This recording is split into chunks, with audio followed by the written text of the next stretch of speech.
Dueling is by far my favorite part of Hogwarts Mystery.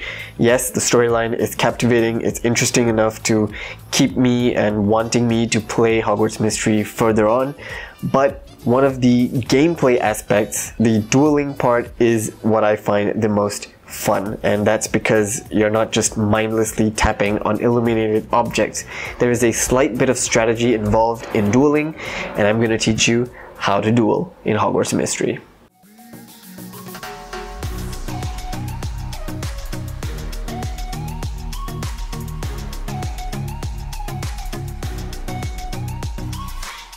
So dueling in Hogwarts Mystery is pretty simple. It looks confusing at the first, I know, but it's pretty simple enough once you understand how to do it. Once you start your first dueling session, the instructions are pretty clear and you're pretty much gonna figure out what it is.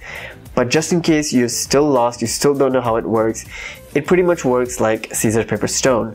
I call it scissors, paper, stone. You guys probably call it rock, paper, scissors. Same thing. So basically it works like that. You and your opponent are both given a choice to choose whether or not you want to be in a sneaky stance, an aggressive stance, or a defensive stance. So based on what you choose and what your opponent chooses, the person who wins that round gets to choose what move they get to pick.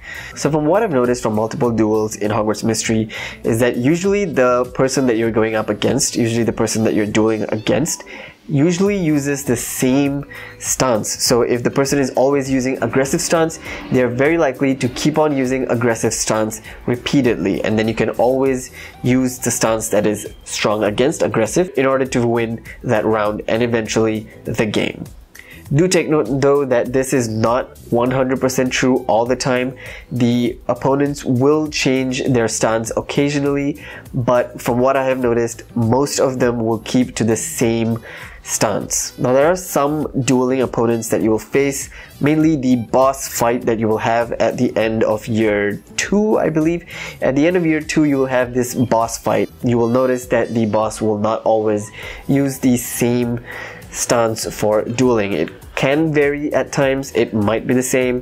One more thing that I've noticed is that you as the character will always have a lot of HP. You'll have a lot of health in the dueling match compared to your opponent. Your opponent will always have much lesser health than you, and pretty much losing against your opponent is almost impossible. You cannot lose against your opponent because it's harder to lose than it is to win. It might take you some time because you might repeatedly draw with your person when you're doing the random choosing of the stance, and sometimes the attacks they choose and the attacks that you choose might delay your victory.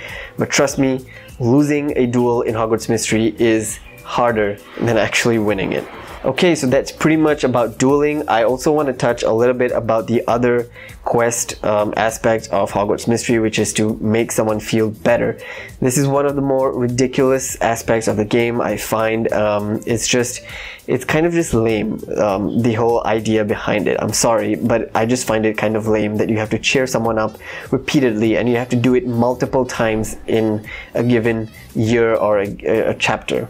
And you have to do it for pretty much every character that you have met along the way. Mostly students. I don't think you have to do that for any professors yet, but mostly all the students that you have interacted with and that you're friends with, you have to go through this experience. Now the tip for this is pretty much simple. There are 3 options that you get. Of the 3 options, one of them is a bad option, one of them is a decent option, and the last one is a good option. So always try to aim for the good and decent options because those are the ones that are going to fill up their progress much faster. Now even if you choose the bad option, it's still going to give you some points towards your progress bar. It's not going to take away all your points, but do take note that these options are usually very obvious and you're not supposed to choose them. Like if the option says someone is unhappy about something and you get an option to brag, obviously don't brag because you're not going to fulfill that task.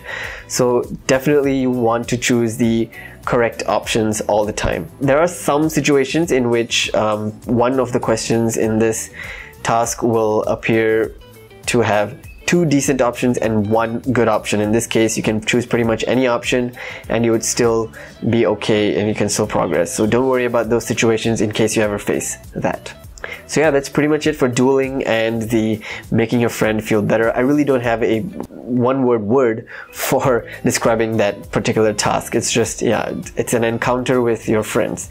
That and dueling, that's pretty much it for that. Those are really the only two other aspects to this game apart from, you know, the mindless tapping of the illuminated objects on your screen. So yeah, that's pretty much it. Thank you guys so much for watching. If you enjoyed today's video and if you learned something new, make sure to give it a thumbs up. Subscribe to my channel if you aren't already. I will be making lots of guides and tutorials such as this one in the near future, and I will see you guys in the next one. Bye bye.